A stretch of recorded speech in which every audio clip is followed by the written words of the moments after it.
ওয়াকালাল মাসীহু ইয়া ঈসা ইবনে মারইয়াম। খ্রিস্টান ধর্মের মানুষ যারা, এদের ধারণা এক মালিক হলো আল্লাহ, আল্লাহর একটা বউ আছে, তার নাম হলো মারিয়াম, আল্লাহর একটা ছেলে আছে, তার নাম হলো ঈসা। জোরে বলেন।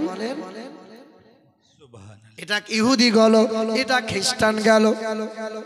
আমাদের আশেপাশে বসবাস করে সনাতন ধর্মের মানুষ যারা, হিন্দু বলে বেদ বলো, যজুর ঋক শ্যাম অথর্ব, চার বেদে কোনো জায়গায় হিন্দু বলে কোনো ধর্মগ্রন্থে লেখা নাই।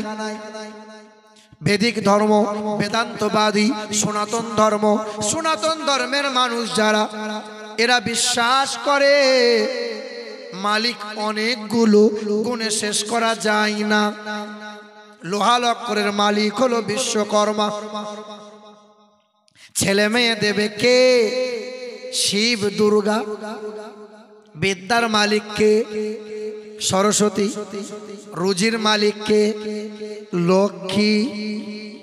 এ বাবাজিরা ভাইরা আমার, অথচ বেদ বলে ও নমো জগদাত্রী মহিমা বাসুদা মার মেঘে সুন্দরাম না দ্বিতীয়াম না তৃতীয়াম চতুর্থা না পচ্যুতে ঈশ্বর সর্বস্ব জাগতাং ব্রহ্ম সর্বদাং খালিদাং ধর্মবাগাং আল্লাং জ্যেষ্ঠাং ষষ্ঠাং পূর্ণং পর্ণাং পরম্পরাং আল্লাহ আল্লাহ আল্লাহ।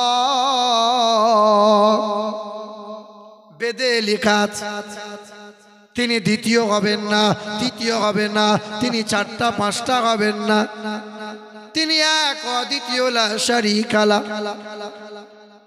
তার কোনো আকৃতি হয় না, তিনি কখনো খান না, তিনি কখনো জন্ম নেন না, তিনি কাউকে জন্ম দেন না, তিনি কখনো ঘুমান না। মুসা নবী জিজ্ঞাসা করে, আল্লাহ আপনি কি কখনো ঘুমান না? আল্লাহ বলে, আরে মুসা, আমি আল্লাহ যদি ঘুমাইয়া যাই সকালবেলায় ওই আসমানে সূর্য উঠাইবে কে বলো? আরে মুসা, আমি আল্লাহ যদি ঘুমাইয়া যাই রাতের বেলায় আকাশের চন্দ্রকে কে জ্বালাইবে বলো? আরে মুসা, আমি আল্লাহ যদি ঘুমাই অন্ধকার রজনীতে তোমার ঘুম ভাঙাবে কে বলো? আল্লাহ কখনো ঘুমায়? আল্লাহ কখনো খায়? বলো তো বাপ। হায়াত মৌতের মালিক কে? আসমান জমিনের মালিক কে? একটু জোরে বলা লাগবে। জান্নাত ও জাহান্নামের মালিক কে? সর্ব জায়গার সর্বক্ষণের মালিক কে? বিশ্বাস হয় রুজির মালিক, রুজির মালিক বিশ্বাস হয়। আগেকার মুরব্বীদের 10-12টা করে ছেলে হয়েছিল, এখন আর হয় না। এখন সব একটার বেশি আর ছেলে নেয় না, সব বইয়ের পেট কেটে নিয়ে চলে আসছে। কি গো, হাঁস মুরগি দুটো ডিম দেওয়ার পরে যদি আর না দেয় তখন বলছে জাত ভালো নয়। গরু ছাগল যদি একটা বাচ্চা দেওয়ার পরে আর যদি না দেয় তখন রেখে লাভ নাই, মাল কোয়ালিটি ভালো নয়।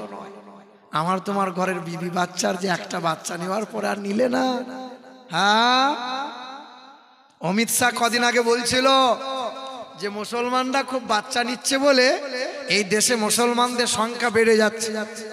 আর সমীক্ষাই বলছে ভারতের জমিনে প্রতি বছরে 12,200 করে অমুসলিমরা কালেমা পড়ে মুসলমান হয়ে যাচ্ছে। সুবহানাল্লাহ। এ বাবাজিরা ভাইরা আমার, হায়াত মওতের মালিক আল্লাহ, রুজির মালিক আল্লাহ। আমাদের মুসলমানদের ভিতরেই আবার কেউ আছে। কিছুদিন আগে হয়ে গেল বছর খানিক, মাদ্রাসার ছেলেরা বলল, হুজুর একবার দীঘা নিয়ে চলুন না, দীঘা লাল না সবুজ একবার দেখবো। তেমন চল। মাদ্রাসার তালিব ইলম গুলোকে নিয়ে বুঝলেন গেছি। আর মাদ্রাসার ছেলে দেখবেন খুব বিচক্ষণ হয়, হয় কি হয় না বাপ? মাদ্রাসার তালিব ইলম যারা হয় বড্ড বিচক্ষণ হয়। সমাজে কিছু কিছু মানুষ থাকে আলেম মৌলবীদের পিছনে খোঁচা মারে, ঠিক না বল? মাদ্রাসায় বসে বসে এক হাফেজ সাহেব ছেলে পড়াচ্ছে, ছেলেরা 8 বছর 10 বছরের ছেলেরা কোরআন পড়ছে, আর 60 বছরের এক মুরব্বী সবে চাকরি থেকে রিটায়ার হয়েছে, বউ আর ভালোবাসে না। তো মনে মনে চিন্তা করছে যাই দি মৌলবীর পিছনে খোঁচা মারি। এই যে মনে করো রাঙ্গামাটি বাড়ি, ওই রাঙ্গামাটি থেকে লাঠি নিয়ে টুকটুক করে এসছে মাল, বিচুতি মাল দিয়ে বটতলায় এক মাদ্রাসায় হোক মসজিদে বসে হাফেজ সাহেব ছেলে পড়াচ্ছে আর বলছে আসসালামু আলাইকুম। তো হাফেজ সাহেব বলছে ওয়ালাইকুম আসসালাম। চাচা কি ব্যাপার? বলে বাপ, আমি যখন ঘর থেকে বার হলাম তখন আমার ঘড়িতে বাজে 8টা, এখন তোমার এখানে হাজির যখন হলাম তখন আমার ঘড়িতে বাজে 10টা। বলো তো বাপ কতক্ষণ লাগলো? বলে 2 ঘন্টা। বলে হাফেজ সাহেব, এবার আমার প্রশ্ন হলো এটা যে আমার আসতে যদি 2 ঘন্টা সময় লাগে তাহলে আমার বয়স কত? তা হাফেজ সাহেব বলছে আপনার বয়স আপনি জানেন। যারা দেখবেন ক্লাস 3-তে না 4-এ একটা অঙ্ক আছে, পুত্রের বয়স যদি এত হয় তো পিতার বয়স কত? আছে না নাই বাবা? আছে, একটা অঙ্ক আছে, পিতা পুত্রের অঙ্ক। তো মুরব্বী 60 বছরের মুরব্বী হাফেজ সাহেবকে জিজ্ঞাসা করছে আমার বাড়ি থেকে যদি আসতে বটতলায় 2 ঘন্টা সময় লাগে আমার বয়স কত? তো হাফেজ সাহেব সাদাসিধে মানুষ, তো বলছে আপনার বয়স আপনি জানেন। 9 বছরের মাদ্রাসার তালবিলিম তখন নাকের পোঁটা সিকিনটা মুছে নিয়ে বলছে হুজুর এ প্রশ্নের উত্তরটা আমি দেবো, তালবিলিম তো। তা বলছে তুই পারবি? তা দে। 9 বছরের ছেলে বলছে চাচা আপনার বয়স 60 বছর। তা মুরব্বী বলছে সর্বনাশ, এই 9 বছরের ছেলে জানলো কি করে? সত্যিই তো আমার বয়স এখন 60 বছর। তা কি করে জানলি বাবা? বলে চাচা কিছু মনে করিয়েন না। না বাপ বল না কি করে জানলি? বলে চাচা আমার বাড়িতে আমার একটা বড় ভাই আছে, তার বয়স এখন 30 বছর। কত বছর বলে? কত বছর? 30 বছর। কিন্তু আধ পাগলা। কয় পাগলা? আধ পাগলা, হাফ পাগলা। তা আমি বসে বসে হিসেব করলাম আমার বড় ভাইয়ের বয়স যদি 30 বছরে হাফ পাগলা হয় তাহলে ফুল পাগলা হলে বয়সটা কত হবে? 60। তখন মুরব্বী চিন্তা করে সব জায়গায় পাকামো করা যাবে, এই মাদ্রাসার তালবিলিমদের সাথে বেশি পাকামো করা যাবে না। এ বাবাজিরা ভাইরা আমার, তো যে কথা বলছিলাম, কি কথা বলছিলাম বলেন তো? কি কথা বলছিলাম? দীঘা। তো মাদ্রাসার তালবিলিমরা বলছে হুজুর দীঘা যাব। তা চল, কলকাতায় ধর্মতলায় ভলভো বাসে বসে আছে। তো মাদ্রাসার এক তালবিলিম দেখতে পেয়েছে ড্রাইভার 4টে ধূপ নিয়ে একবার কালী ঠাকুরকে দেখাই, একবার খাজা বাবার মাজারে দেখাই। তা আমাকে বলছে হুজুর দেখুন না এ 2 রকম মালে কি ব্যাপার ধূপ দেখায়? হ্যাঁ তাই তো। মাদ্রাসাতে তা জিজ্ঞাসা করছি ভাই এ 2 রকম মাল কেন? বলছে আপনি বুঝবেন না, আমি একটু বুঝিয়ে বল। তা বলে 2 রকম রেখেছি, এদিকে আছে কালী ঠাকুর আর এদিকে আছে খাজা বাবার মাজার। ঠাকুর যদি গোলমাল করে দেয় খাজা বাবা তো আছেই আছে, টুক করে উদ্ধার করে নেবে। এ বাবাজিরা ভাইরা আমার, এইরকম বিশ্বাস ঈমান ওয়াল কদরি খাইরিহি ওয়া শাররিহি মিনাল্লাহি তাআলা, এই তাকদীরে ভালো হয় মন্দ হয় বলেন তো কার ইশারায়? মুসলমান বাবাজিরা ভাইরা আমার, আমরা মুসলমান যদি সচেতন হই, আমরা মুসলমান যদি সাবধান হই, আমরা মুসলমান যদি সজাগ হই, তা গোটা বিশ্বের মাটিতে মুসলমান মাথা উঁচু করে বাঁচবে। আল্লাহর কোরআন বলে মা আতাকুমুর রাসূলু ফাখুযুহু ওয়া মা নাহাকুম আনহু ফান্তাহু। কোরআনেতে পারা নম্বর 28, সূরার নাম সূরা হাশর, পৃষ্ঠা নম্বর 6, আয়াত নম্বর 7, লাইন নম্বর 8। আল্লাহ পাক জগতের মানুষকে জানিয়ে দেয়। ওইদিকে বসুন বাপ, এই যে চেয়ারে বসুন, চেয়ারে যান, চেয়ারে বসেন। এ মুসলমান বাবাজিরা ভাইরা আমার, আল্লাহ পাক রব্বুল আলামিন জানিয়ে দেয় এ দুনিয়া দুনিয়ার মানুষেরা কেউ তোমাদের মারতে পারবে না, কখনো তোমরা অপমানিত হবে না, কেউ তোমাদের লাঞ্ছনা করতে পারবে না। আমি আল্লাহর ঘোষণা, আমার নবীর তাবেদারি যেন বাদ দেবে না। আমার নবী তোমাদেরকে যা যা দিয়েছে তা তোমরা গ্রহণ করো, নবী যা ছাড়তে বলে তা থেকে নিজেকে দূরে সরিয়ে নাও। ওয়াত্তাকুল্লাহ, এক আল্লাহকে ভয় করো, নবীর ইত্তেবা করো, নবীর সুন্নত দিয়ে দেহটা ঢেকে নাও। আমি আল্লাহর ঘোষণা, সব জায়গায় মাথা উঁচু করে বাঁচবে তোমরা, কেউ তোমাদের আঘাত করতে পারবে না। সুবহানাল্লাহ। কিছুদিন আগে 24 পরগনায় কালী ঠাকুরের পুজো হচ্ছিল, দিয়ে মাথাটা ভেঙে নিয়ে চলে গেল। বিরোধী দলনেতারা বগল বাজিয়ে বলতে লাগলো মুসলমানরা করেছে। 3 দিন পরে নাম তদন্ত করে ধরা পড়ল যে মুসলমান নয়, নারায়ণ হালদার। এই মুর্শিদাবাদের বেলডাঙ্গা কার্তিক পূজা হয়েছিল, আল্লাহর নামের পাশে বাজে বাজে মন্তব্য লিখেছিল, নাম ধরা পড়ল সায়ন হালদার। নদিয়া জেলার চোপড়া থানায় সরস্বতী ঠাকুরের কোমর ভেঙে দিল, নাম ধরা পড়ল তাপস মণ্ডল। মুর্শিদাবাদের কাশেম বাজারে দুর্গা ঠাকুরে একটা হাত ভেঙে দিল, মুসলমানদের নামে বদনাম রটালো। তদন্ত করে 6 দিন পরে ধরা পড়ল প্রসঞ্জিত ঘোষ। বাবাজিরা, ভাইরা আমার, কেন এইরকম হবে বাবা? 10 বছর আগে তো কোনো ঝামেলা ছিল না, 10 বছর আগে কোনো সমস্যা ছিল না। হিন্দু মুসলমান কত মিল, কত ভালোবাসা। মন্দিরে ঘন্টা হয়েছে, মসজিদে হয়েছে আজান, কারো কোনো সমস্যা ছিল না। এক থালায় খাবার খেয়েছি, একসঙ্গে স্কুল কলেজ গেছি, কারো কোনো ঝামেলা ছিল না। আমারই এক বন্ধু, একসঙ্গে কলেজ গেছি, লেখাপড়া করলাম, সে বড় হয়ে গলায় পইতে ঝুলিয়ে বামুন হলো, আর আমি দাড়ি রেখে মাথায় টুপি রেখে কোরআন তেলাওয়াত করে আলেম হাফেজ কোরআন আলেম মৌলানা হলাম। কিছুদিন আগে হঠাৎ ফোন করে বলছে, ভাই আমার শরীর বড় অসুস্থ, তবে আমি তো বামুন, তবে তোরা মৌলভী সাহেব মানুষ, তোদের ঝাড় বুকে বড্ড কাজ হয়। আর কাজ হবে না মানে, যাদের বুকে কোরআন আছে তাদের ফুঁক কোনোদিন বৃথা যাবে। তো আমি জিজ্ঞাসা করলাম, ভাই কেমন আছিস? বলে ডক্টরে বলেছে 3 বোতল রক্ত লাগবে। আর রক্ত তো মুসলমানরাও দেয়, হিন্দুরাও দেয়। সেই রক্ত হাসপাতালে জড়ো হয়, হাসপাতালের বেডে কি হিন্দু রক্ত নিবি না মুসলমানের রক্ত নিবি? হাসপাতালে বেডে সেলাইন চলছে, আর বলছে হিন্দু মুসলমান পরে হবে, যে কোনো রক্ত দিয়ে আগে ঠাড়ো হই।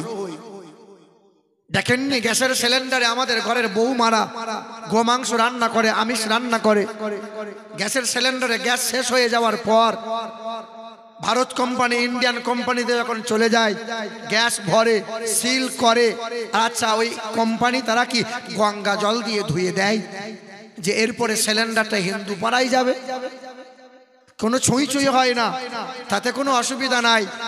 কিন্তু চায়ের দোকানে বসে বসে কত জনে জাতপাতের বিচার করে, হিন্দু মুসলমান নিয়ে লড়াই হয়।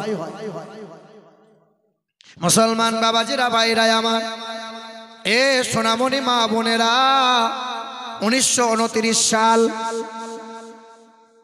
ভারত পাকিস্তান বাংলাদেশ ওই সময় এক ছিল। ওই সময় রাজপাল মালহোত্রা নামে এক বেঈমান আমার রসুলের চরিত্র নিয়ে একটা বই লিখেছিল। বইটার নাম দিয়েছিল রঙ্গিলা রসুল। ওই বইয়ের ভিতরে লিখেছিল মোহাম্মদ চরিত্রহীন, মোহাম্মদ লম্পট। আচ্ছা বলেন তো মুসলমান, এই রকম নবীর চরিত্র নিয়ে কেউ আঘাত করবে, মুসলমানরা মেনে নেবে? নেবে না। বই প্রচার হচ্ছে, কিন্তু কোনো মুসলমান কথা বলে না, আন্দোলন করে না, কারণ মারের ভয় সবার আছে। আমি তো খেতে পাই, কে খেতে পেলো আর না পেলো তা দেখার দরকার নাই। চাচা মসজিদে বসে বসে তসবিহ করে, প্রতিবেশীর খোঁজ খবর রাখে না। কি হবে নামাজ রোজা ইমানদারের বড়াই করে, যদি ওই খোদার কোরআন পড়ে থাকে নরদামাতে, মসজিদের কোণে বসে জিকির করো যতই কোষে, এইভাবে যাই না পাওয়া আল্লাহকে।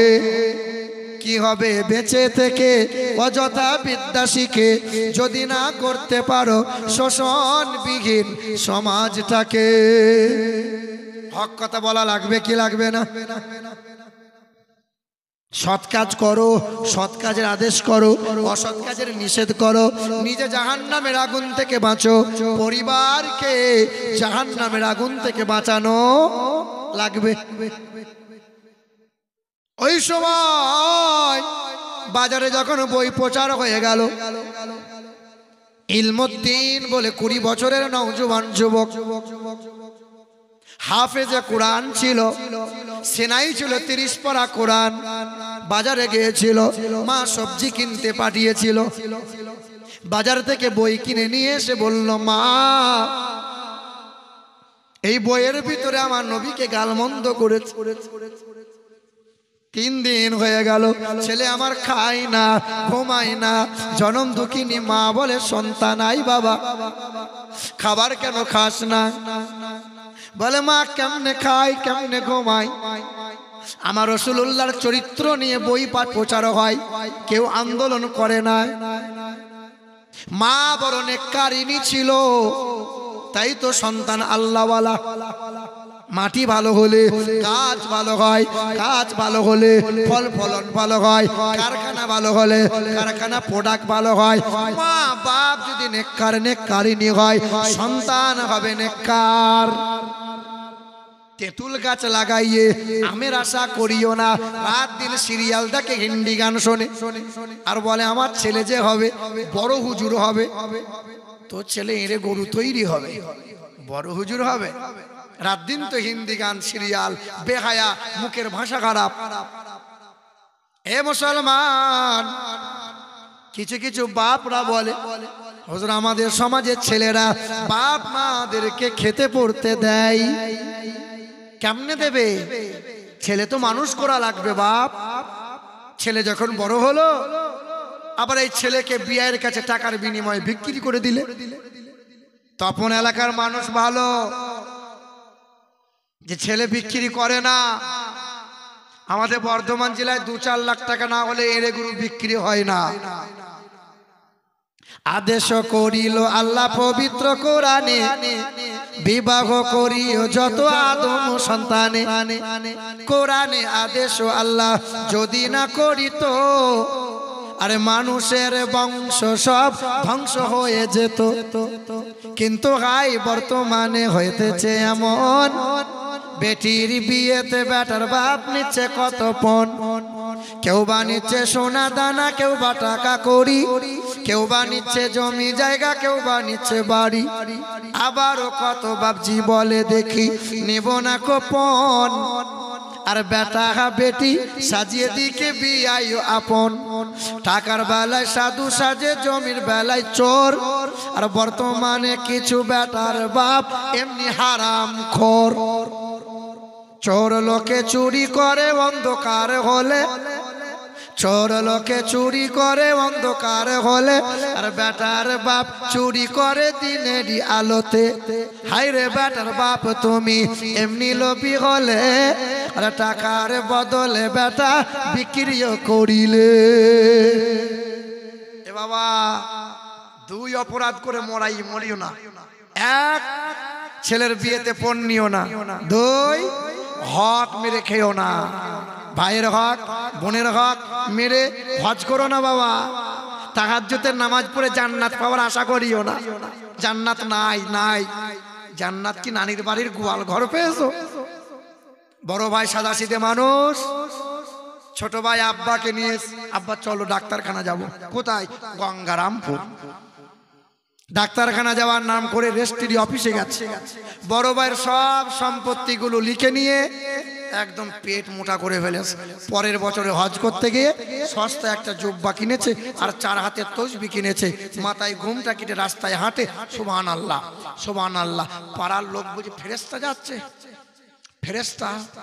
আর আল্লাহর ফেরেশতা বলছে, আয়, আছিলা করে বাঁশ ছিলে রেখেছে, আয়, ছিলবো তোকে, আয়। গফুর আলী হজে গেলেন বোনের হক মেরে, আর পাশের বাড়ির এতিম ছেলের জমি নিলেন কেড়ে। এসব করার পরেও তিনি নিজেকে ভাবে সাদা, আর ভালো কাজে গিয়ে তিনি দিয়েছে অনেক বাধা। এই যে বড় ভাই, রাগ করছো নাকি? তোমাকে বলছি, পালাচ্ছ মনে হচ্ছে যে। কেশিয়ার দেখো আবার ছেলের বিয়েতে টাকা পয়সা যেন নিও না, না গোলমাল করে দিয়েছ। হায় হায় হায় বাবাজির আমার, গফুর আলী হজে গেলেন বোনের হক মেরে, পাশের বাড়ির 3 ছেলের জমি নিলেন কেড়ে। এসব করার পরেও তিনি নিজেকে ভাবে সাদা, আর ভালো কাজে গিয়ে তিনি দিয়েছে অনেক বাধা। কাবা শরীফে তওয়াফ করে শয়তানকে মারে ঢিল, এসব কাণ্ড দেখে শয়তান হাসে খিল খিল। হ্যাঁ, শয়তান বলে কাকে ঢিল মারছো তুমি? এ বাবা বলেন তো বাপ, মানুষ যখন মারা যায়, মরে যাওয়ার পরে যখন জানাজা হয়, তখন ইমাম সাহেবকে দিয়ে লোক ক্ষমা চায় না? হাফেজ সাহেব এবার মাপ চেয়ে এলেন, তখন হাফেজ সাহেব বলে আসসালামু আলাইকুম, মানে ঢং করা, আসসালামু আলাইকুম, কোদালের বাপ মরে গেছে, খুব লোক ভালো গো, যদি কোনো ভুল ত্রুটি করে থাকে সব আল্লাহর ওয়াস্তে মাফ করে দাও। বলে কি বলে না? মাপ মরার পরে চাইতে হয় না বেঁচে থাকতে চাইতে হয়? জীবনভর পরের লোকের গলায় বাঁশ দিয়ে আল কেটে কেটে জমি বড় করে, ও মাল মরে গেছে, হাফেজ সাহেব মাপ চাইছে, সবাই মাফ করে দাও গো। আচ্ছা বলেন, পর্দা বেঁচে থাকতে করতে হয় না মরার পর করতে হয়? বেঁচে হ্যাঁ, মানুষটা মরে গেছে, যে মানুষটা জীবনভর পর্দা করলো না, জাঙ্গিয়া পরে বেহায়ার মতো চলাফেরা করলো, গোসল করলো, মরার পরে বলছে এই পর্দা করে গোসল করতে হবে, পর্দাটা কর দি গোসল দে। ও জীবনভর পর্দা করেছিল? বলো বলো। আচ্ছা মরার পরে যখন কবরে শোয়াবেন, মুখটা পূব দিকে করবে না পশ্চিম মুখ করবে? জীবনভর পশ্চিম মুখ করেছো? হ্যাঁ, জীবনে নামাজ নাই, কুল নাই, কলমা নাই, পিশাব করে পানি নাই, মরার পরে বলছে মুখটা পূব দিকে করিস না, পশ্চিম দিকে কর, ফুরুত করে জান্নাত যাবে। জান্নাত তো পড়ে আছে। মুসলমান বাবাজিরা ভাইরা আমার, রাগ করো না, কষ্ট নিও না, ছেলে মানুষ করা লাগবে। এই তো মালদা হাজিলা আরাপুর বলে একটা জায়গা, পাশাপাশি আরাপুরের কাছে সন্নিকটে গত 1 বছর আগে ওয়াজ করতে এলাম। আমাকে বললো হুজুর ওই লোকমান শেখের বাড়ির 2য় তলায় এসি রুমে থাকার ব্যবস্থা করা হয়েছে।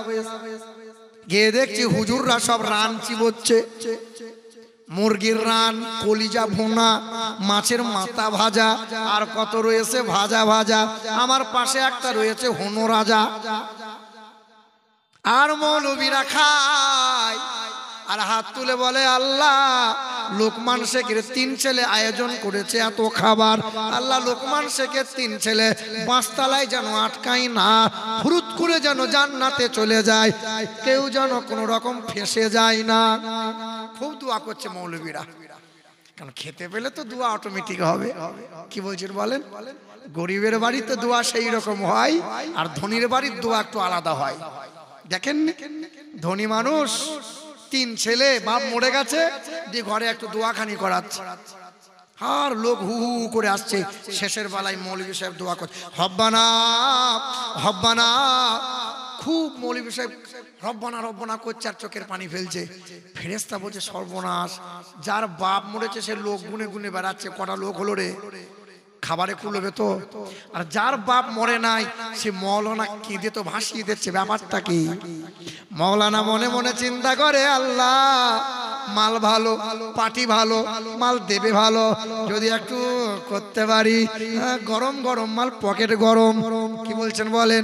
আরে মৌলানা, ফেরেশতা বলবে আরে মৌলানা আগে তোকে ছিলবো, তারপরে ওই বেটার বাপের 3 এঁড়ে গরুগুলোকে ছিলবো। নামাজ নাই, কুল নাই, বাপের জন্য একটু চোখের পানি ফেলে কবর ডাঙায় গিয়ে জিয়ারত করে নাই। এ মুসলমান বাবাজিরা ভাইরা আমার, ওই বাড়িতে হাজির হলাম, 2 তলায় এসি রুমে দাঁড়াইলাম, সবাই খাবার খাই, দোয়া করে। 2 তলা থেকে নিচের দিকে তাকাইলাম, রান্নাশালা আছে, রান্নাশালায় মশারি টাঙানো, আর ভিতরে আছে একজন বৃদ্ধ বৃদ্ধা। তাকিয়ে দেখি বসে বসে চাল ভাজা খায়। ছুটে এসে জিজ্ঞাসা করলাম, চাষা ব্যাপার কি, কে হয়? বলে, বাপ কাছে বসো। মশারির দড়ি খুলে দিল। মশারির দড়িটা খুলে দেওয়ার পর যখন কাছে বসলাম, বলে, এই বাড়ি আমার 3 ছেলের। এমন একটা সময় গেছে বাবা, না খেয়ে দিন কাটিয়েছি, ছেলেদেরকে অনাহারে রাখি নাই, তবে 3 ছেলে রোজগার করতে শিখলো, বাড়ি বানাইলো, মার্বেল দিয়ে চকচকে ঝকঝকে হলো। আহারে, এই 3 ছেলে বিয়ে দেওয়ার পর দুটো দুটো করে রুম ভাগ করে নিল। আর আমার হাতটা ধরে বলল, বাবা রান্নাশালাটা শেষ জীবনটা পার করে দাও। রান্নাশালায় বসে বসে চাল ভাজা খায়, আর হুজুররা মুরগির রান খেয়ে আমার 3 ছেলেকে জান্নাতে পাঠায়।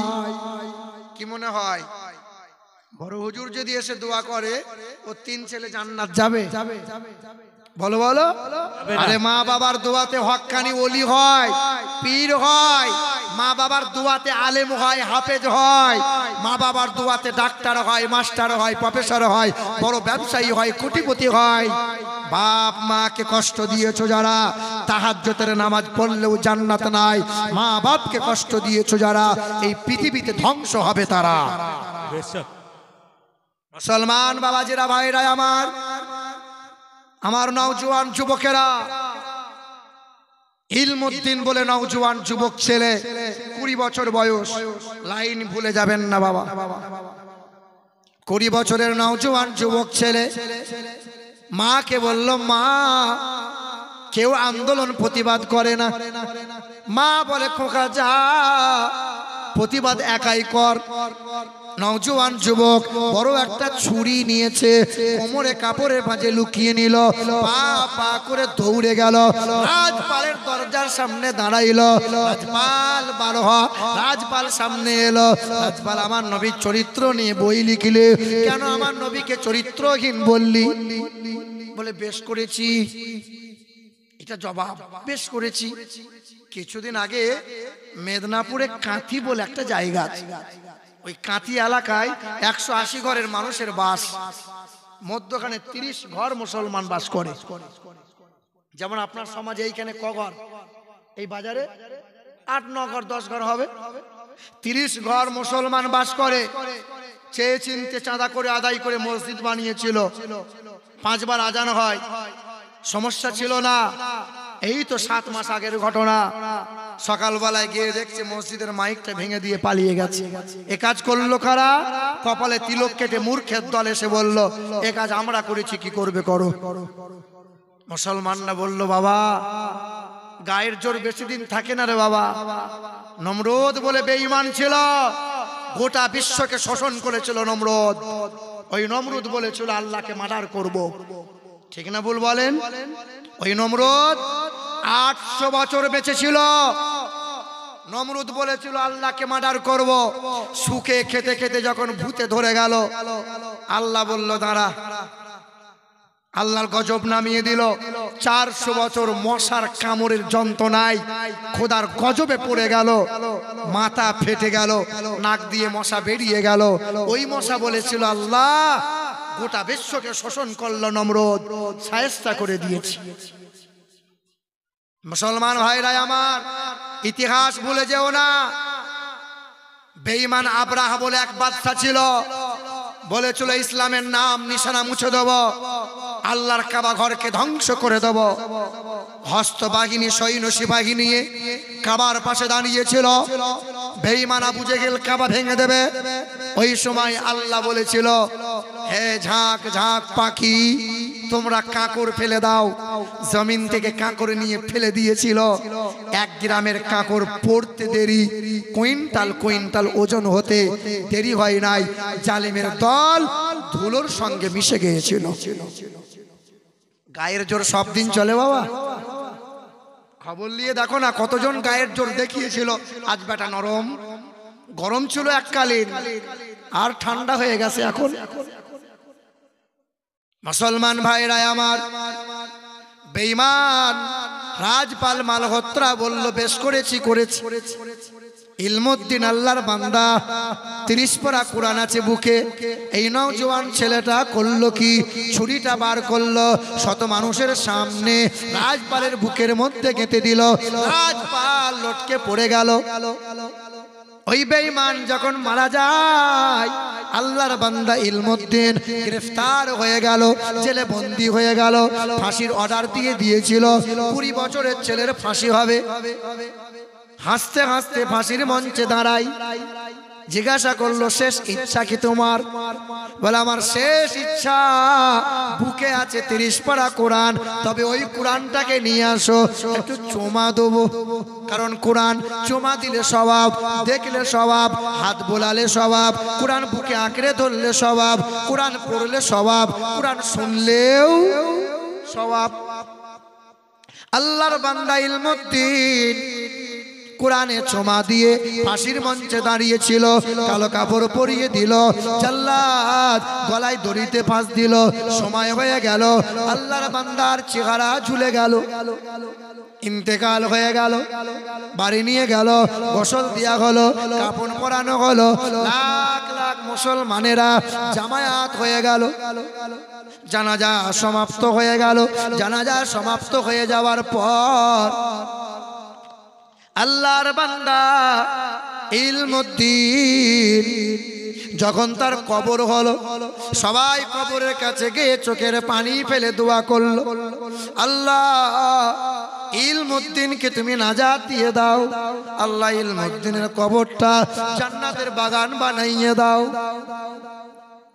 1 মাস কেটে গেল, 2 মাস পার হয়ে গেল, 3 মাস পার হয়ে গেল। আল্লাহর বান্দা কবরস্থ হয়ে আছে।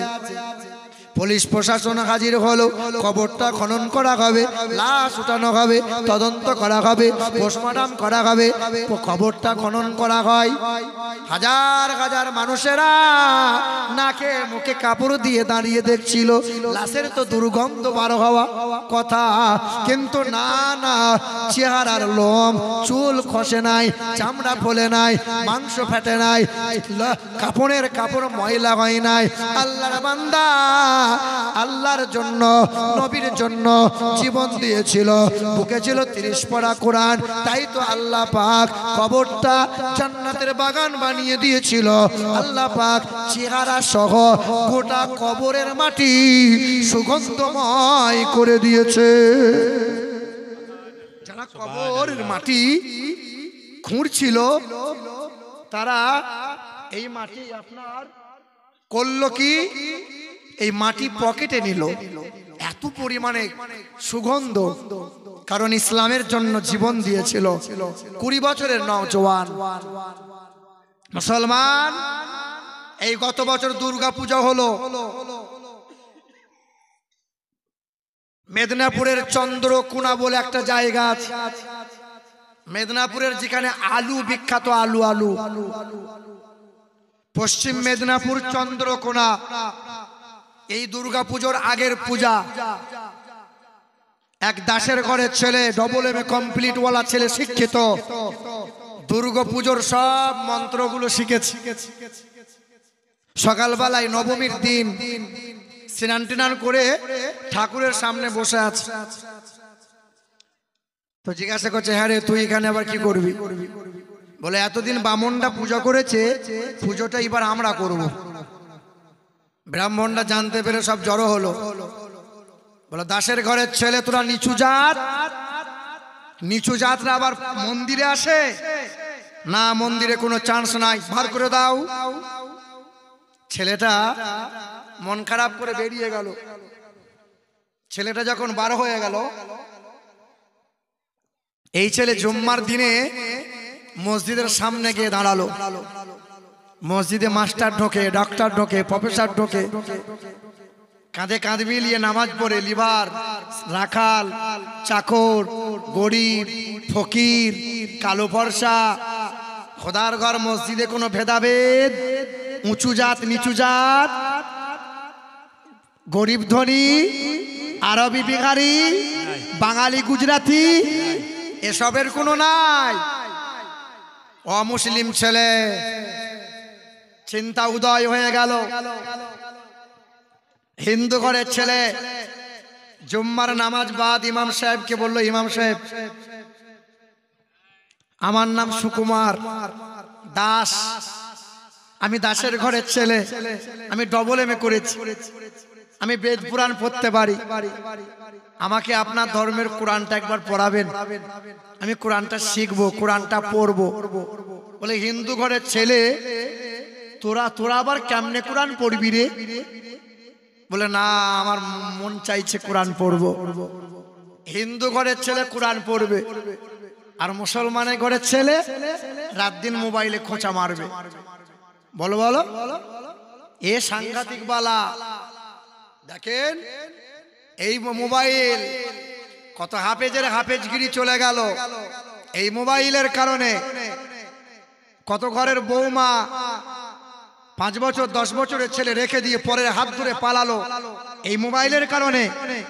কত বাপ মায়ের মাথা নত হয়ে গেল এই মোবাইলের কারণে। কত ছেলে মেয়ের ভবিষ্যৎ শেষ হয়ে গেল। বলো মুসলমান,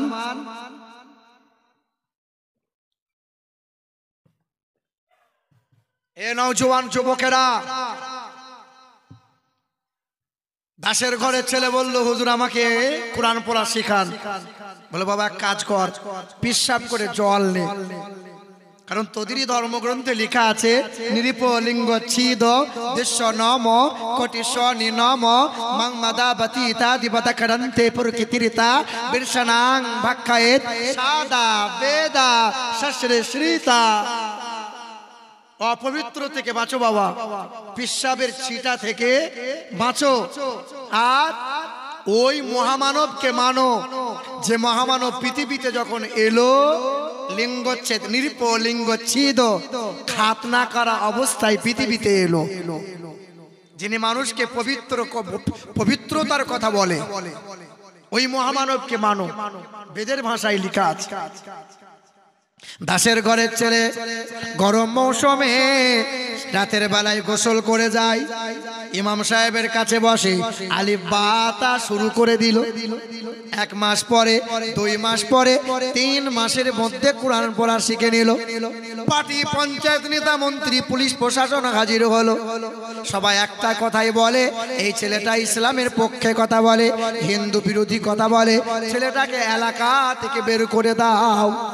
ওই ছেলে বলে আমি বেদ পড়তে পারি, আমি রামায়ণ পড়তে পারি, এইদিকে আমি ইসলাম ধর্মের পবিত্র কোরআন পড়তে পারি। দলিল নিয়ে কথা হবে। শত মানুষ জড়ো হলো, কোরআনকে অপর দিকে রেখে দিল। সবাই প্রশ্ন করলো, বলো দেখি তুমি যে মুহাম্মদের কথা বলো, ওই মুহাম্মদের কথা কি বেদে লেখা আছে? বলে কলকি পুরাণ 2 নম্বর অধ্যায় 25 নম্বর শ্লোকে বলা আছে, দ্বাদশাং সকল পক্ষাস মাধবে মাসি মাধবাম জাতং দত্তা সাতু পুতরাং পিতরৌষ্ট্র মনুষ্য সম্ভালে বিষ্ণু যশাস গৃহে পাদুর্বাভম্মহাম সুমতাং বিষ্ণু যশাস গর্ভমদত্ত বৈষ্ণবাম। পৃথিবীর জমিনে এক গুরুর আবির্ভাব হবে।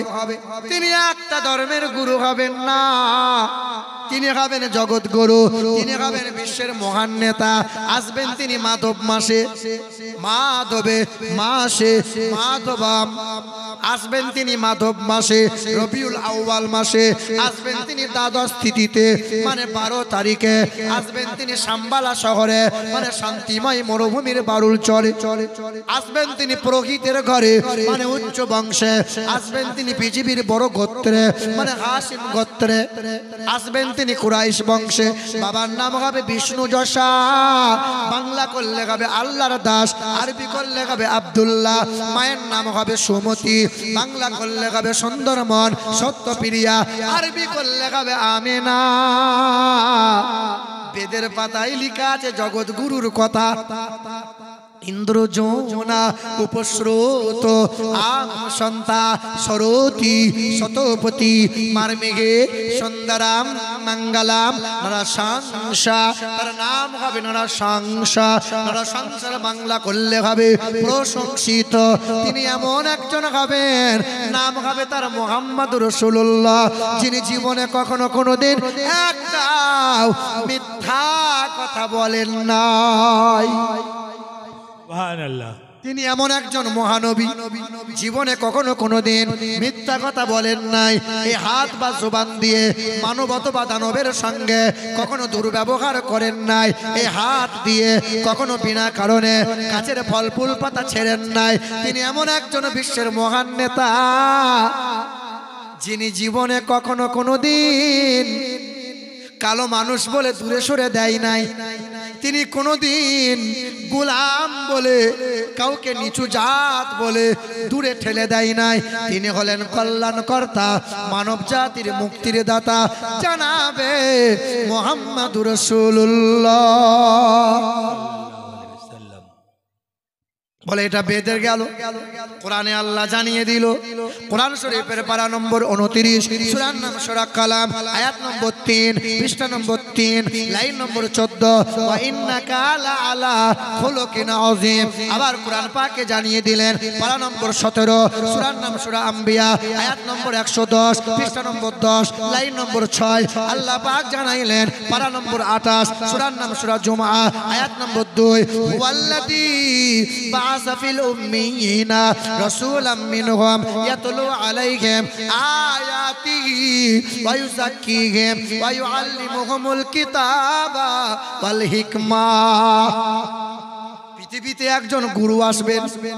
এ মুসলমানরা, ওই আমার রাসূলকে পাঠাইবো তোমাদের জন্য, শুধু নয় আসমানের জন্য, জমিনের জন্য, গাছপালা তরুলতার জন্য। আমার রাসূল হলেন জগৎ গুরু, কল্যাণকর্তা, মানব জাতির মুক্তির দূত, রাহমাতাল লিল আলামিন, জানাবে মুহাম্মদুর রাসূলুল্লাহ। দাসের ঘরের ছেলে বলল, এলাকা থেকে বার করে দেবে, দাও, মারবে মারো, কিন্তু শত মানুষের সামনে সাক্ষী রাখছি, শুনে রেখে দাও, কালমা লা ইলাহা ইল্লাল্লাহু মুহাম্মাদুর রাসূলুল্লাহ। নাম ছিল সুকুমার, পাল্টে নাম রেখে দিল আব্দুর রহমান। সুবহানাল্লাহ। একবার দরুদ শরীফ আল্লাহুম্মা সাল্লি আলা সাইয়্যিদিনা মাওলানা মুহাম্মদ ওয়ালা আলি সাইয়্যিদিনা মাওলানা মুহাম্মদ। জিকির লা ইলাহা ইল্লাল্লাহ, একটু জোরে পড়েন না, পড়ি লা ইলাহা ইল্লাল্লাহ, লা ইলাহা ইল্লাল্লাহু মুহাম্মাদ রাসূলুল্লাহ সাল্লাল্লাহু তাআলা আলাইহি ওয়াসাল্লাম। মুসলমান ভাইরা আমার, পৃথিবীর জমিনে, আচ্ছা বলেন তো বাবা, এই পৃথিবীর জমিন থেকে সর্বপ্রথম যিনি চাঁদে গিয়েছিলেন, একজন যুবক ছেলে বলো তো, পৃথিবীর জমিন থেকে সর্বপ্রথম যিনি চাঁদে গেলেন, ওই বৈজ্ঞানিকের নাম কি গো? কারো জানা আছে? পৃথিবীর জমিন থেকে সর্বপ্রথম চাঁদে গিয়েছিলেন যিনি, ওই বৈজ্ঞানিকের নাম কি কারো জানা আছে? লাইকা নামে একজন কুকুর, তার নাম হলো নীল আর্মস্ট্রং। 1969 সালে জুলাই মাসের 20 তারিখে সর্বপ্রথম চাঁদে পা রেখেছিলেন তিনি।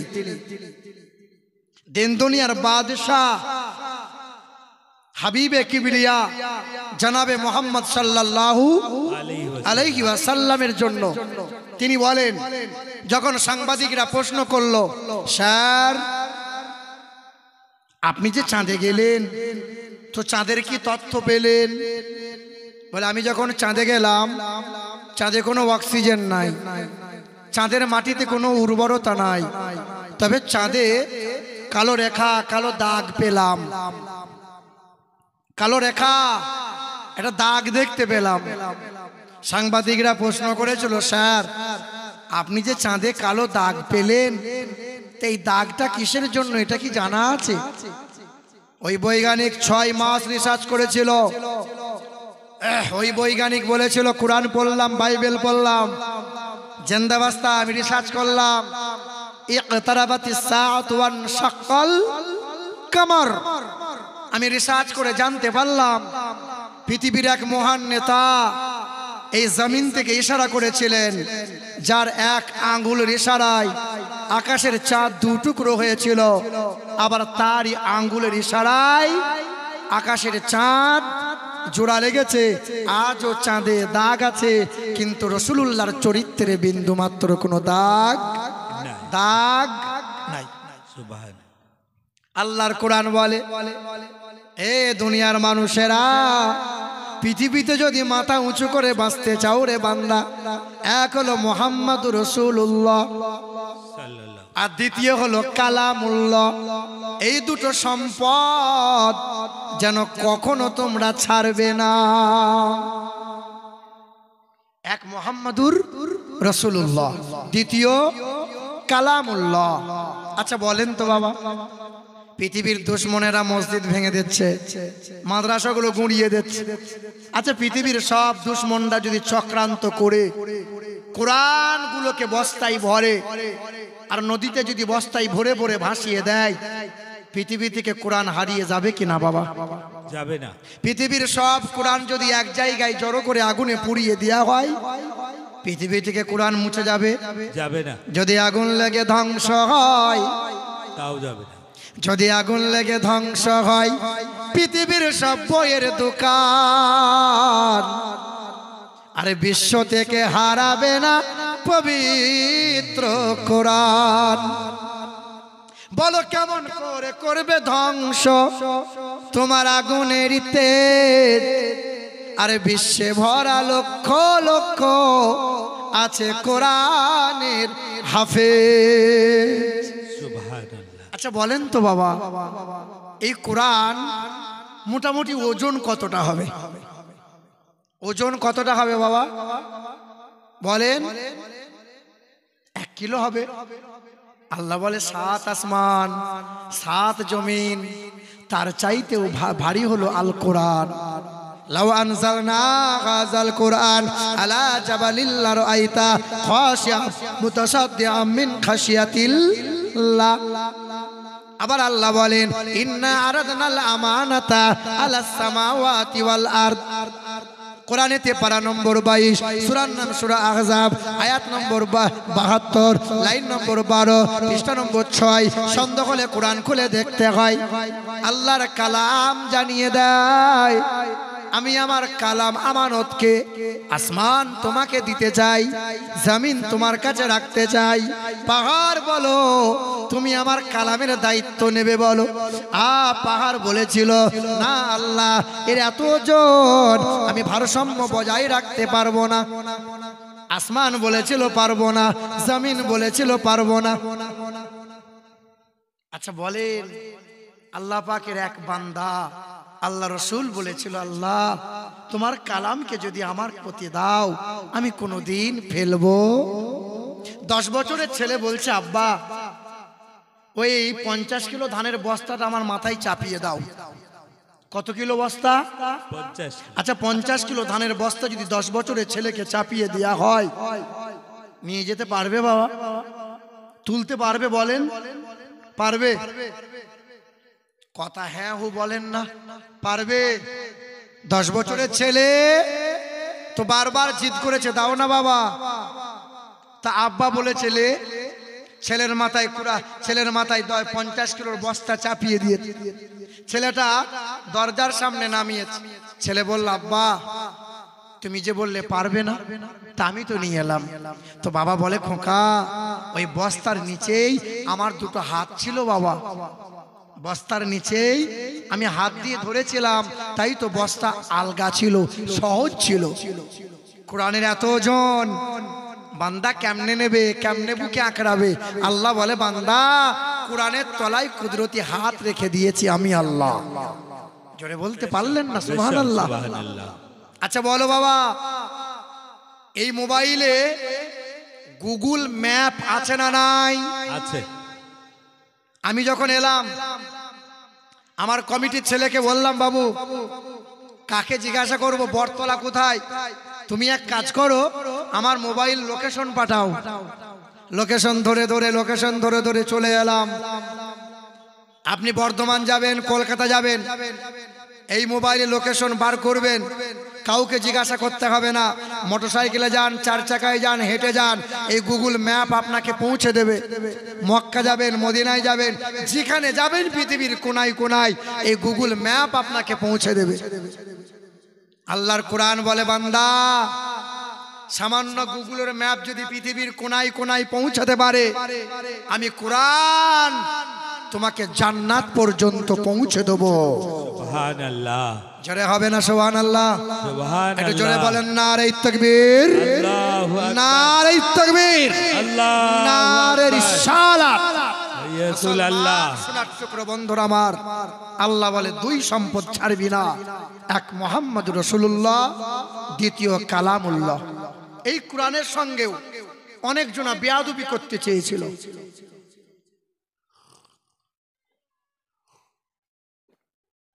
এই কোরআনের সঙ্গে অনেক জনা বেয়াদবি করতে চেয়েছিল। খ্রিস্টান ধর্মের মেয়ে, ওই তো আমেরিকা দেশে বাড়ি, লরেন বুথ নাম তার। ওই খ্রিস্টান ধর্মের মেয়েরা বলল, ও পাদ্রী পুরোহিতরা বলে দাও, মুসলমানরা কোরআন নিয়ে গর্ব করে, এই কোরআনের ভুলবার করব। ক্যামেরার সামনে দাঁড়িয়েছিল, বাম হাতে করে কোরআনটা উঁচু করে ধরেছিল, ন্যাংটা পোশাক পরেছিল, বেহায়া। ওই মহিলাটা বলেছিল, সাংবাদিকরা প্রচার করে দাও, মুসলমানদের কাছে পৌঁছে দাও। মুসলমানরা বলে কোরআনে কোনো ভুল নাই, আমি খ্রিস্টান ধর্মের মেয়ে, এই কোরআনের ভুল বার করব। সাংবাদিকরা প্রচার করে দিয়েছিল। আজ থেকে 6 বছর আগের ঘটনা।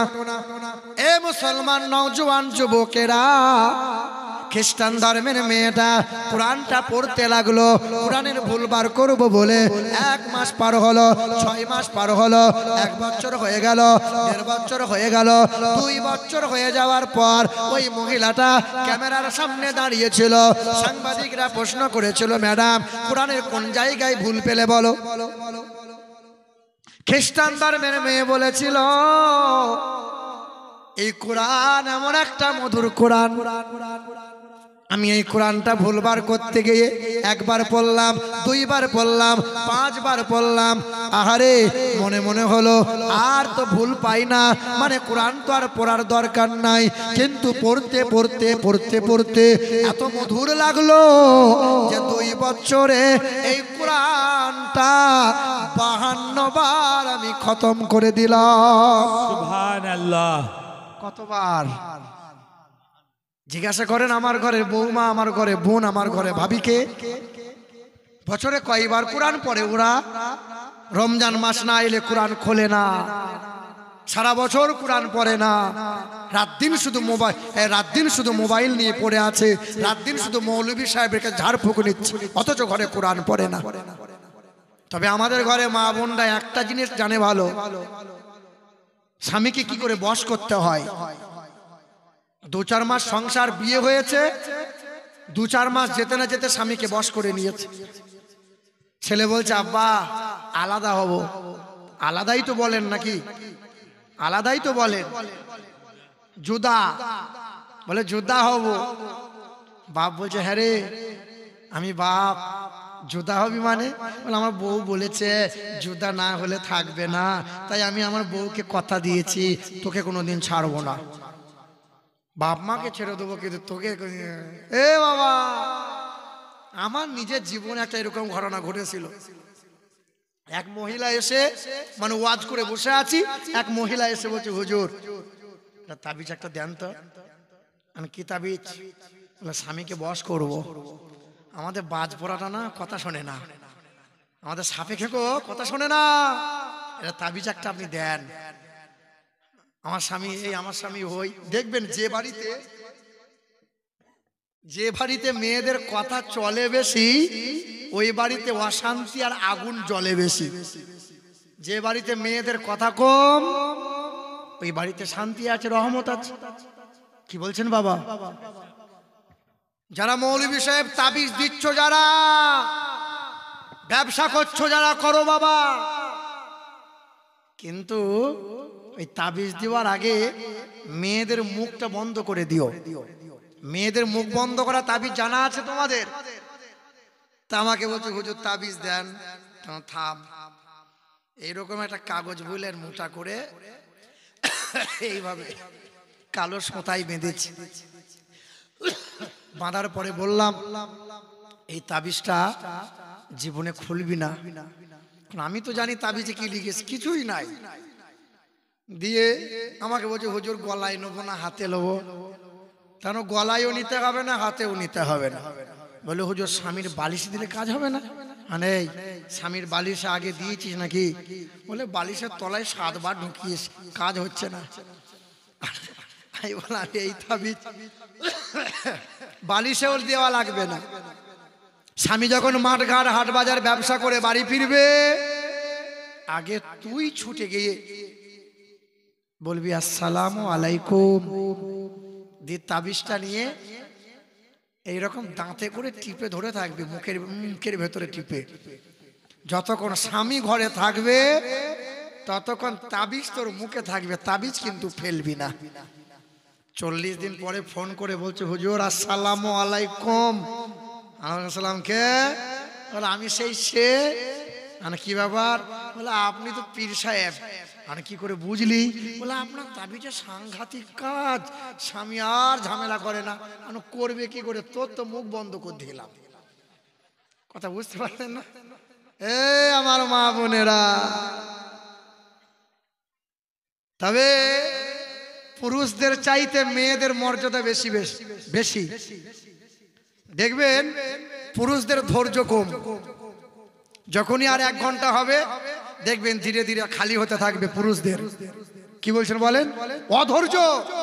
কিন্তু মহিলাদের ধৈর্য ক্ষমতা। আচ্ছা, আল্লাহ যদি মহিলাদের পেটে বাচ্চা না দিয়ে এই বাচ্চা যদি পুরুষদের পেটে দিত, এ 5 মাস যেত না, মাল টিপে মেরে দিত। কি বলছেন বলেন? অধৈর্য তো। মুসলমান ভাইরা আমার, দয়ার রাসূল আমার বলেন, যে ঘরে কন্যা ভূমিষ্ঠ হয় সেই ঘরে খোদার রহমত বর্ষণ হয়। নবী আমার বলেন, যেই ঘরে কন্যা ভূমিষ্ঠ হয় ওই ঘরে রহমতের ফেরেশতা আনাগোনা শুরু হয়ে যায়। যখন কন্যা ভূমিষ্ঠ হয় ওই ঘরে আল্লাহ উন্নতি, আল্লাহ বরকত দান করে দেয়। নবী আমার বলেন, যার 6টা কন্যা হবে আল্লাহ তারে 6টা জান্নাত দান করে দেবে। সুবহানাল্লাহ। এ মুসলমান, হাজী সাহেব কোথায় আছেন? তাড়াতাড়ি আসবেন। এ বাবাজিরা, ভাইরা আমার, এ সোনামণি মা বোনেরা, হাসরের ময়দানে আল্লাহ যদি এই বান্দাগুলোকে জিজ্ঞাসা করে, এ আমার পুরুষ বান্দারা, বলো দেখি আমার বান্দারা, ইসলামের জন্য আমার হাবিবের মহাব্বতে সর্বপ্রথমে নিজের জীবনটাকে দিয়েছো বলো? আচ্ছা, বলতে পারবেন কোন পুরুষ সর্বপ্রথমে নবীর মহাব্বতে জীবন দিয়েছিল? একজন পুরুষ হাত তুলতে পারবে না। সেই দিন একজন মহিলা হাত তুলে দেবে। ওগো দয়ার মালিক আল্লাহ, হাসরের ময়দানে একজন মহিলা হাত তুলে বলবে, আল্লাহ তোমার নবীর মহাব্বতে ইসলামের জন্য সর্বপ্রথম জীবন দিয়েছিলাম আমি, নাম তার হযরতে সুমাইয়া। পুরুষ নয়। হাসরের ময়দানে আল্লাহ যদি বলে, আমার বান্দারা বলো দেখি ইসলামের জন্য আমার নবীজির মহাব্বতে সবচেয়ে প্রথম, সব থেকে প্রথমে ধন সম্পদ গুলো দান করেছো কে বেশি বলো? কোন পুরুষ হাত তুলতে পারবে না। একজন মহিলা হাত তুলে দেবে, হাসান হুসাইনের নানি আম্মা জান খাদিজাতুল কুবরা। কিন্তু আল্লাহ মহিলাদের মর্যাদা দিয়েছে বেশি, কিন্তু সৌন্দর্যতা পুরুষকে দিয়েছে মহিলাদের চাইতে বেশি। ঠিক না ভুল বলেন? হ্যাঁ। এ মুসলমান বাবাজিরা, ভাইরা আমার, এ নওজোয়ান তরুণেরা, আমার আব্বা জান আল্লাহ পাক রব্বুল আলামিন জানাই, কোরআন যেন ছাড়বি না। ওই যে খ্রিস্টান ধর্মের মেয়েটা কোরআনের ভুল বার করতে গেল, বলেন তো জেনে থাকলে 2 বছরে কতবার কোরআন পড়লো? কতবার? 25 বার, 52 বার কোরআন তেলাওয়াত করে দিল। ওই মহিলা ক্যামেরার সামনে মাথায় কাপড় দিয়ে কোরআনটা বুকে নিয়ে বলেছিল, এই কোরআন পড়লাম আমি 2 বছরে কোরআনটা পড়ে জানতে পারলাম এই কোরআনে 3,23,671টা অক্ষর আছে, এই কোরআনে 86,430টা বাক্য আছে, এই কোরআনে 540টা রুকু আছে। এই কোরআন 1200 বার দিন দুনিয়ার বাদশাহ জনাবে মুহাম্মদ রাসূলুল্লাহ সাল্লাল্লাহু আলাইহি ওয়াসাল্লামের গুণগান করা হয়েছে। এই কোরআন পড়লাম আমি। এই কোরআনের মতো কোরআন পৃথিবীর জমিনে এমন কিতাব 2 হবে না, আল্লাহর মতো আল্লাহ দ্বিতীয় হবে না, দিন দুনিয়ার বাদশাহ নবীর মতো এমন নবী হবে না, জমজমের পানির মতো আর দ্বিতীয় কোনো পানি হবে না। ওই দিন মহিলা কোরআন বুকে নিয়ে পড়ল কালেমা লা ইলাহা ইল্লাল্লাহ মুহাম্মাদুর রাসূলুল্লাহ। ইতিহাস খুলে দেখো, বারবার বলি আমি, উত্তর ভারতের মথুরার বৃন্দাবনে বিখ্যাত একটা মন্দির আছে, 300 বিঘা জমির মধ্যখানে দাঁড় করানো। ওই ব্রাহ্মণটা করলো কি, কোরআনের সঙ্গে বেয়াদবি করেছিল, মনে অনুশোচনা হয়েছিল, কোরআন রিসার্চ করেছিল। 14 মাস কোরআন পড়ার পরে মন্দিরে দাঁড়িয়ে দাঁড়িয়ে কলমা বলল। বলে, ব্রাহ্মণ বাবা তুমি কোরআনটা নিলে কেন? বলে, আমাদের ধর্মে একটা মন্ত্র আছে, মানুষ যখন হিন্দু শাস্ত্রে মারা যায় শ্মশানের চিতায় শোয়ানোর আগে, পুরানোর আগে কানে কানে বেমার ব্রাহ্মণরা একটা মন্ত্র শোনায়। ওই মন্ত্রের নাম হলো অনকহি মন্ত্র। হতার মিন্দ্র হতার মিন্দ্র মহাসুরিন্দ্রাম লা ইলহা হরতি পাপম ইল্লু ইলহা পরম পদম জন্ম বৈকুণ্ঠ পরবাপ ইনতিতা জপি নামে মুহাম্মাদাং। বলে, মরা মানুষের কানে কানে শোনানো হয় আল্লাহ নবীর নাম। যদি জীবিত মানুষকে শোনানো হতো, না জানি কত মানুষ কালেমা পড়ে ইমানদার হতো। ওই ব্রাহ্মণ মানুষটা, যার নাম ডক্টর শিবশক্তি স্বরূপ, যে অক্সফোর্ড বিশ্ববিদ্যালয় থেকে 12টা ভাষায় এমএ করা ব্যক্তি ছিলেন তিনি। বাবার নাম ছিল মহান্তং প্রেতং দাসুদাস, মায়ের নাম ছিল ভানুমতি কর, বিবির নাম ছিল শ্রদ্ধা দেবী। যেন একটু তফাৎ থেকে ক্যাচ করে, তোমার সাউন্ড ভালো, বিখ্যাত সাউন্ড তোমার। এ বাবাজিরা ভাইরা, মাইক ম্যানদের কোন বদনাম করতে নাই। এ বাবাজিরা ভাইরা আমার, ও সোনামণি মা বোনেরা, ব্রাহ্মণ মানুষটা কলেমা পড়েছিল, কোরআন বুকে নিয়েছিল, মন্দির থেকে বিতাড়িত করলো। 12টা ভাষায় এমএ করা ব্যক্তি ছিলেন তিনি। কালেমা পড়ে ইমানদার হয়ে মাথায় টুপি রাখলেন তিনি, গালে দাড়ি রাখলেন তিনি।